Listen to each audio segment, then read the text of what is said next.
I actually wasn't going to preach like this, but since the 8th graders are here, I figured, why not? They're used to me asking questions, so this will be fun. They're like, oh. But a couple weeks ago, something happened in the city of Detroit. It might have been last week or the week before. How many read in the news about the Detroit City Marathon? You know, everybody ran it. I think it's, 26 miles or something like that. And the thing is, there's many stories we read in the paper about all the sacrifice, all the hard work that they did just to complete this race. And it's very remarkable. People overcame different physical ailments, health ailments, and it's very inspiring as well. But they had to put a lot of effort to make it happen. They had to practice. They had to run. Now, here's a question for you. What would happen if we just opened the door and we said, let's all go run 26 miles? Who's going to do that? Who's ready to go? What would happen if we didn't practice?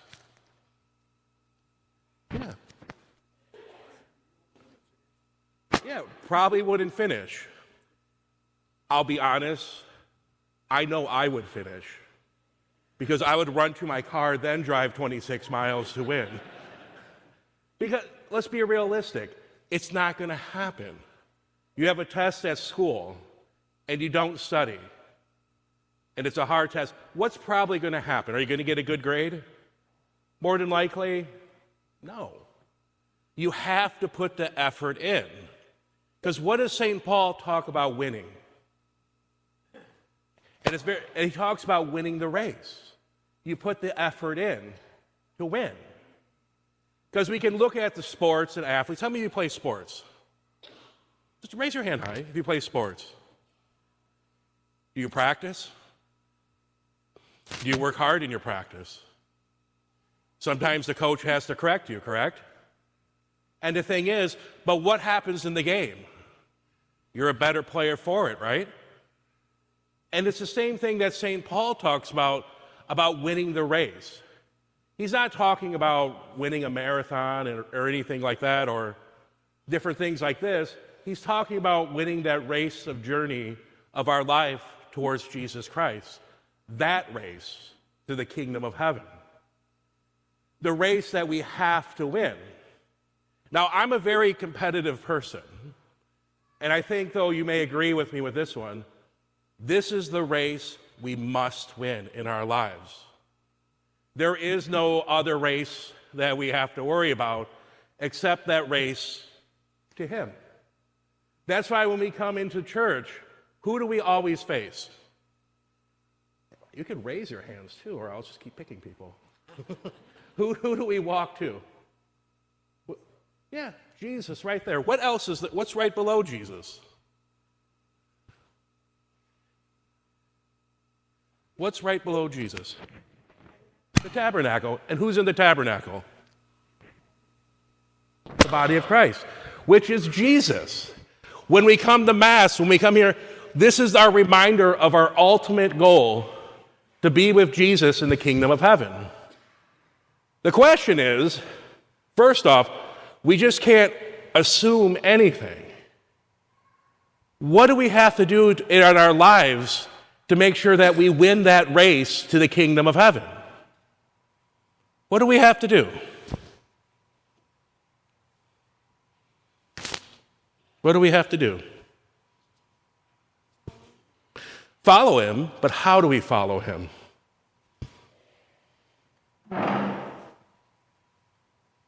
Prayer. You know, if you don't raise your hands, I'm going to start picking on your parents. I'm kidding. They just glared at me even more. They're encouraging you. But besides prayer, what else do you have to do? Go to Mass. Pray. Go to Mass. We're going to the adults now. What else do you have to do? Go to the sacrament of confession. Because remember, though, these adults are the ones that you look up to that are living out their faith. Go to Mass, partake in the sacraments. What else? Pray to the saints. Pray for the intercession of the saints. What else? Follow the Ten Commandments. What else? Help others. This is a really long aisle. I'm getting ready for the marathon. What else can we do? Live the life that Jesus calls us to do, like living out our vocation. Almsgiving, supporting the church and its mission. What else?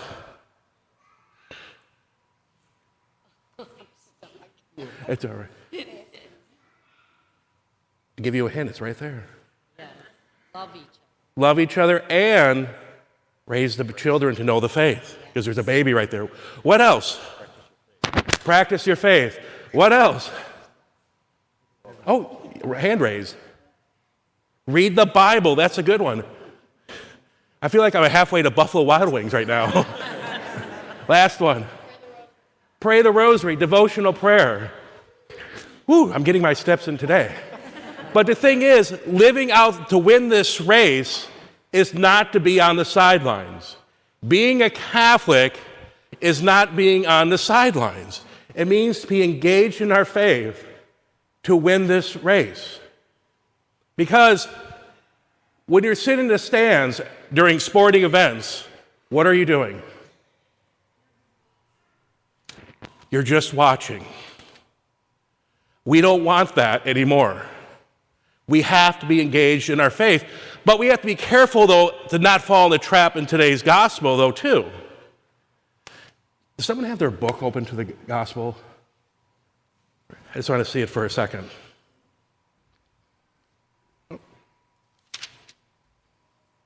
Because we have two people in this gospel. I don't pray like this, so I had to look up the prayer of the first one, though, is a Pharisee. A Pharisee is someone that's very respectful in the church, a clergy member in the Jewish church at that time. And he went to pray, not to God, but to himself. And he prayed, "Oh God, I thank you that I'm not like the rest of humanity, greedy, dishonest, adulterous, or even like this tax collector over here. I fast twice a week, and I pay tithes on my whole income." What is wrong with that prayer? First, he's praying to himself and making himself God. And he's comparing himself to others to make himself better, which is the sin of self-righteousness. That sin, though, where I got it, but none of you do. If you match up to what I do, you'll get to heaven. I'll never preach that or anything like that, because we're all works in progress. That's why St. Jude's my patron saint. But there are people that fall into that trap. It could be people that we know. It could be people in the church. It could be anyone. But we have to be careful, though, that we live for Jesus Christ. Because remember, Jesus, when it comes to us that are spreading the faith and the good news, how we're always called to evangelize, it's easy to talk to people about our faith who think like us or we're friends with, but we're called to challenge to go out. Because Jesus came for the sinners and tax collectors, not just the righteous. He came for all of us, because it's easy to preach to those who have this love for God, but we're called to follow the example of Jesus, to go out everywhere to proclaim the good news.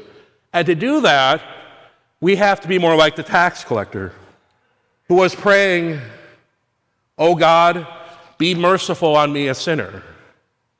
Which reminds me of, "Bless me, Father, for I have sinned."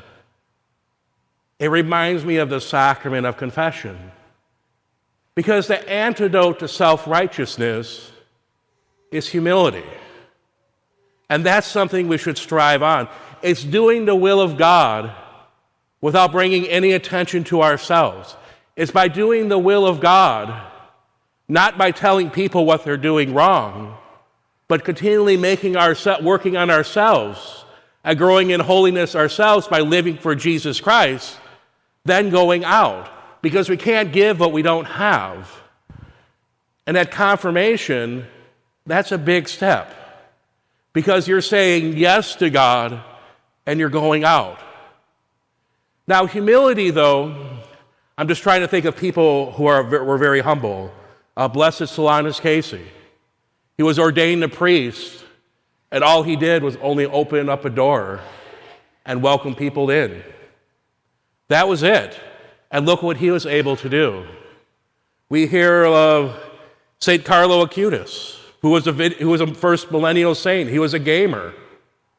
I think he had a PlayStation. And he was the first saint ever buried wearing Nikes. But the thing is, he humbled himself and had this love for the Eucharist, where he created these websites and went to Mass. We have St. John Paul II, who had to become a priest during World War II and the risk of his own life. We have so many others that show us the way about how to live a humble life and how to live a life for Jesus Christ. We have St. Augustine. You name it, he did it. He said in his book, The Confessions, but through his mom's prayers, he converted, humbled himself, lived this life of humility, and become one of the great saints of the church. The point is, there are examples for us. And the thing is, those who are humble of heart, I'm not talking about the saints or anything like that. You just know when you meet them. You're like, this is a good person. This is somebody who's got it. And these are the people that we look up with, and we should try to befriend. But for ourselves, be careful of pride. What is the saying? Pride before the fall. And the antidote is Jesus Christ and humility and the sacrament of confession.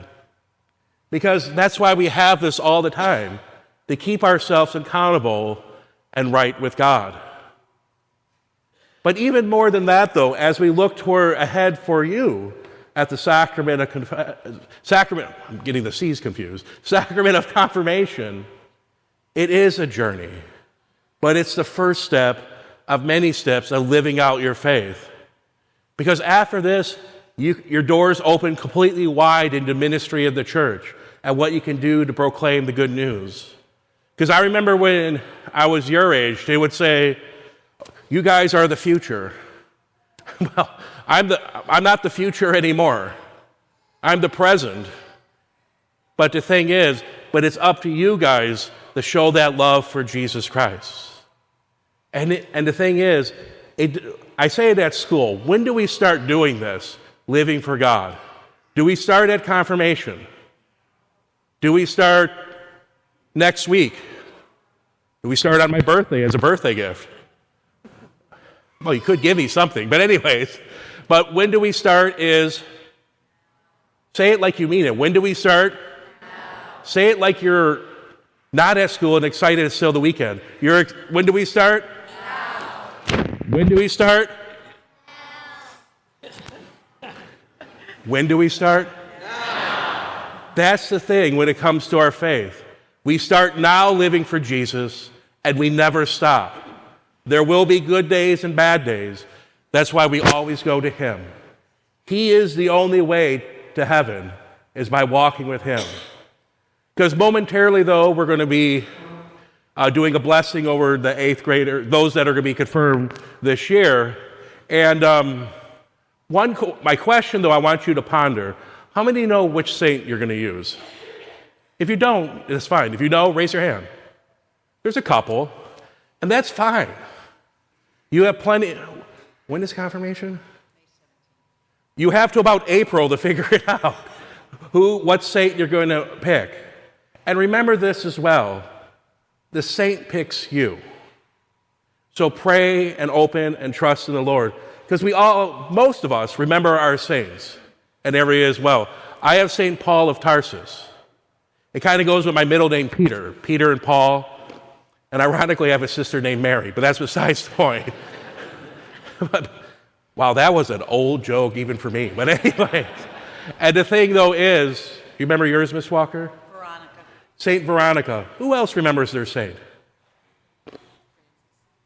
St. Francis. Anybody else? Anthony. St. Anthony. Just a couple more. St. Francis Cabrini. St. Agnes. I'm not walking back that far again. But the thing is, we all remember our saints. They choose you and use them as an example.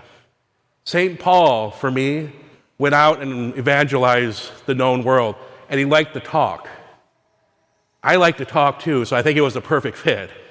But the thing is, pray about it, think about it, and let them choose you. Because in the end, we are called to be the next saints as well. Because I would love to be Saint Father Mark of, I guess, Mount Clemens now. And you would want to be Saint, whatever your name is, of whatever town you live in.